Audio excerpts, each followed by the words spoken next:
Welcome to the cross round.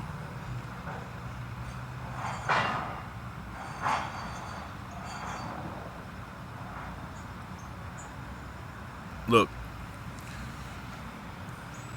anybody that still defends Daniel Jones, they need to be tested for drugs. Because I'm really like, when I watched the game yesterday, I really wasn't surprised with what I saw. I was prepared to watch what I saw yesterday.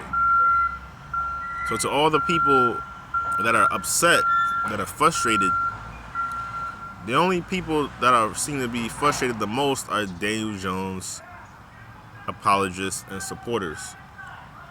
The same ones that talked all that shit about Eli Manning and how Eli is washed and I would rather have Daniel Jones. Daniel Jones is a better quarterback. Where are all those people? Daniel Jones has played 6 seasons. 6 seasons.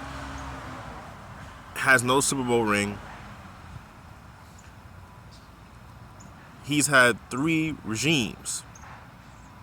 He's failed to have a Giants Hall of Fame caliber career, at least. Maybe not NFL, but failed to even have a Giants Hall of Fame career. He has no Hall of Fame moments. So how can a guy like Daniel Jones even be a franchise quarterback? He's not. He never was. Let's keep it real. The only reason why people wanted him to start is because they thought Eli was completely done, but they took Eli for granted. And it's like, y'all was so obsessed with replacing him that you were willing to throw somebody like Daniel Jones that was never ready to start to be a starter in the NFL just because y'all wanted Eli gone. Whatever it was, yeah, whether I didn't like him, whatever it was. Y'all listen to all the beat writers that hated on Eli Manning for actually being successful. And it's like, y'all were foolish enough to actually push a quarterback that didn't even really win in college. And then when he got paid $40 million, you actually thought that he deserved the money.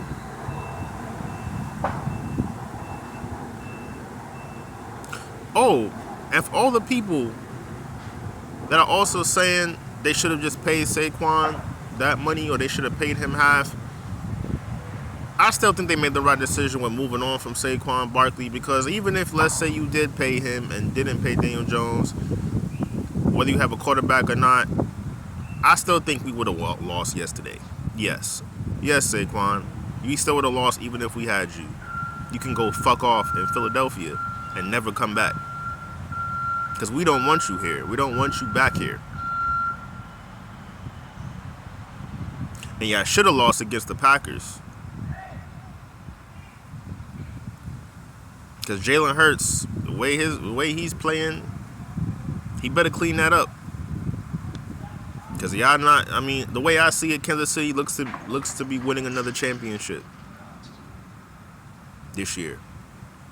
Now I know what y'all are gonna say. Oh, it's just one game. No, every season. No, this team is trash.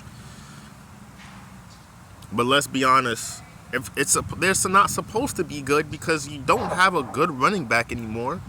And the last running back we had before Saquon, or even a decent running back, we had a dude called Orleans Darkwa that wore number 26. There's been 3 number 26 that have played for the Giants so far. It's Orleans Darkwa, Saquon Barkley, and now it's Singletary. All I'm saying is that all y'all that was talking all that smack and bragging about how good Daniel Jones is going to be and he's going to do this and this and this and this,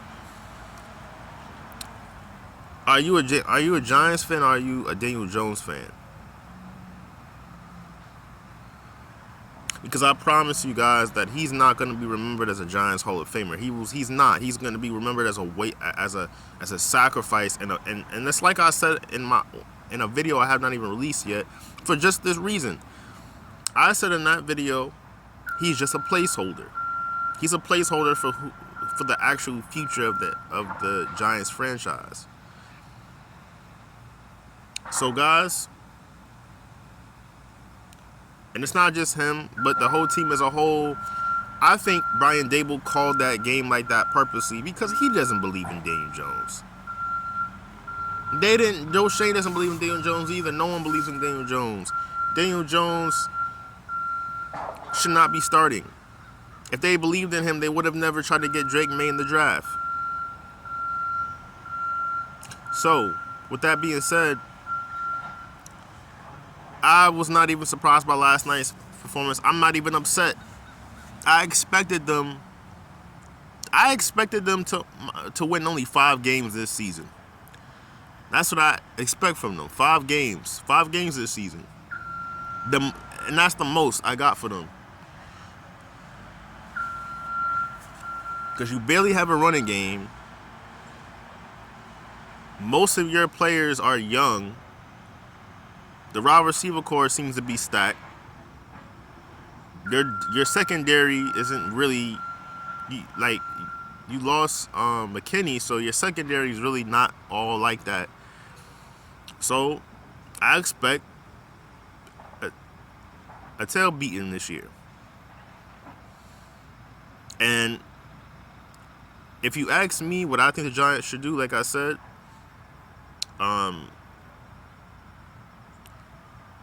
they should build around this team the next 3 years. Next 2 years. Just build on offensive line, build on the secondary, and build.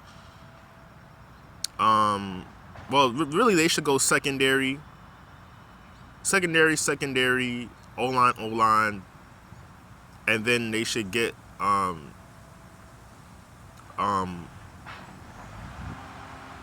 running back in the free agency. Don't even draft another running back. Get a running back in free agency. Beef up the O-line in 2 years.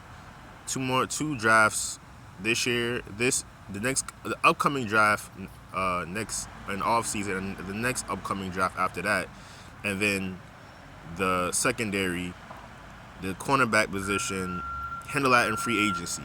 And by the 3rd year, you draft yourself a quarterback.